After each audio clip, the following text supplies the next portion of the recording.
there, it's old Sixie, or Colin Baker if you insist, and welcome to my podcast. My podcast, where I invite you into the TARDIS.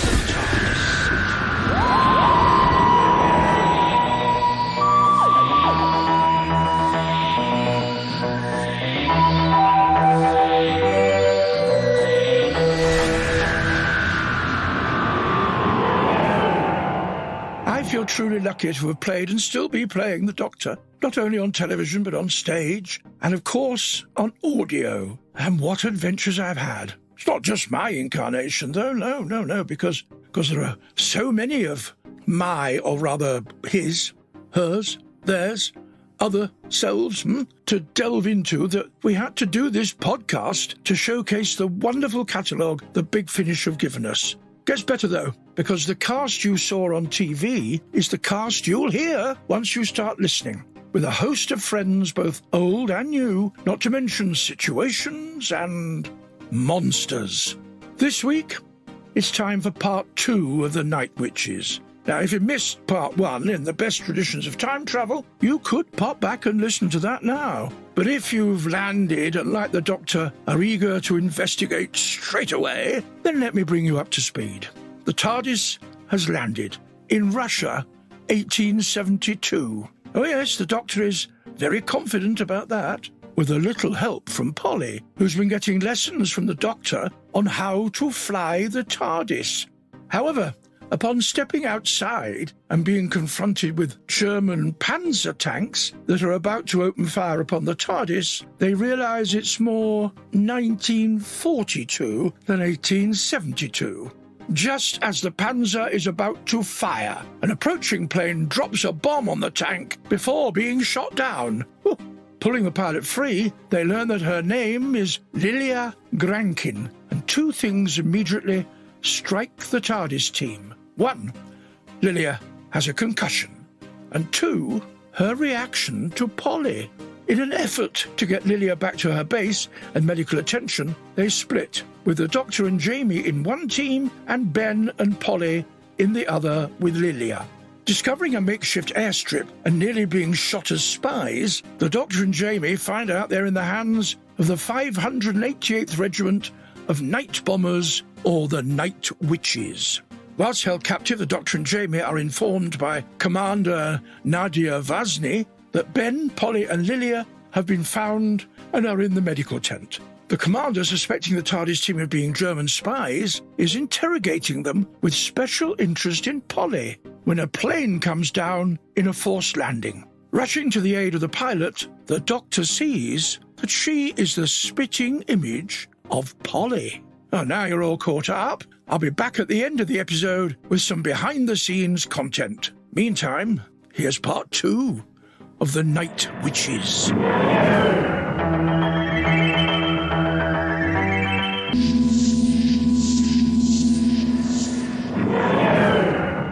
It would seem that the Doctor and Jamie have got themselves into an explosive situation. Now, I promised you some extra content. So, let's go behind the scenes with our director and the man with 2 voices. You'll see what I mean in a moment.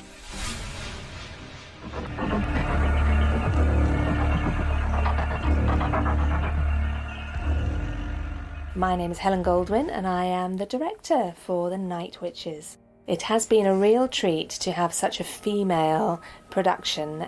We've had the 2 gentlemen, Elliot and Fraser, but mainly it's been a very womanly tone to the day. And actually it's a really important feature for me, increasingly so as I get more experienced and older and move through life. I just want to use women within drama as much as possible. You know, we're trying to bring in more female writers, more female directors like myself, and I don't think it affects the tone necessarily of what we're doing. It just means that it's generating new ideas and a new energy about it. There's something very different about a female energy.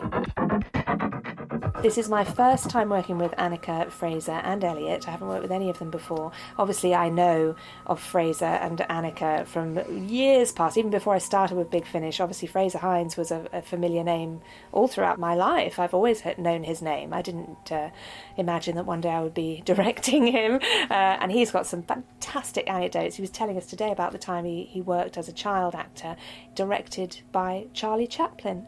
I mean, what kind of experience is that? It's incredible. And then I mentioned Tom Jones earlier on. We were chatting about something in the studio, and he said, "Oh yes, I sang with Tom Jones one time in Vegas." I'm like, "Oh, did you?" So this connection to their great history. I mean, obviously Annika is just so brilliant as well at what she does. She's playing the narrator in this and Polly, and the two voices, we can hear that it's Annika, but the characters are so different and so clearly defined, and often she's having scenes just with herself, and both of those elements are completely brilliant. Hello, I'm Fraser Hines, and I play Jamie McCrimmon, and also I play the second Doctor, which was Patrick Troughton. Now, the readings say it's cold outside, snow on the ground. Stone me. Sounds like she's only gone and got us to the right place. Ah, well done, Polly. Now, everyone, put on your warm coats, boots and things, and let's see the Winter Palace in 1782. Once the script is sort of landed on my door, I'll go and watch one of the old past stories just to remind myself that there are certain words Patrick will roll the R. Very, it's very, very. I'll say very, but he goes very. There's certain thing where he rolls, not every word with an R in it, but he rolls certain words. So I just to remind myself, watch a couple of episodes and how because I have to, as I'm doing now, I have to move my hands when I'm doing him. So I do.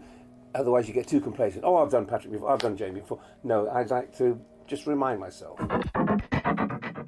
I like this story because it's not set in a space station with monsters. It's about a real bunch of ladies set in World War II. It's great for Jamie, actually, because, again, it's not quite his time, but it's not a big space station and shiny walls. It's something he can slightly relate to, although it's set in Russia, near Stalingrad, with big German push there, and he's wearing a kilt, so it's quite cold for him. I'm glad they did one last historical story, which was mine, the Highlanders, otherwise I wouldn't have been in it at all. So I was actually pleased, and I like doing historical stories to find out how the writer, in the last 3 pages, how he's going to get out without changing history. How is he going to wriggle out that we don't actually stop the war here or stop Kennedy being assassinated or whatever, I always like to know what's going to happen. Well, lots of friends there. Helen Goldwyn, the director, has directed me many times in Big Finish, and she's great fun to work with. A very good director. Not at all bossy, but very good. Anyway, I worked with both Fraser and Patrick in The Two Doctors and had a great time. It was the only foreign filming I ever got during my time as the Doctor. I think other Doctors have been more lucky in that respect, but we went off to Spain and had a lovely time just outside Seville with Patrick and Fraser. And I'd known Patrick for a few years because I shared a flat with his son David when we were both young actors in the late 60s, early 70s. And when David got married, I was his best man, would you believe? So I met Patrick at the wedding and subsequently many times. He was a fabulous man. I adored Patrick. He did the hardest job of the lot, of course. The first regeneration was the one that established the fact that there was a thing called regeneration, and the audience liked it. And look, we can do it again and again and again. And we got as far as 6, and then they could have stopped as far as I was concerned. But no, they insisted on carrying on.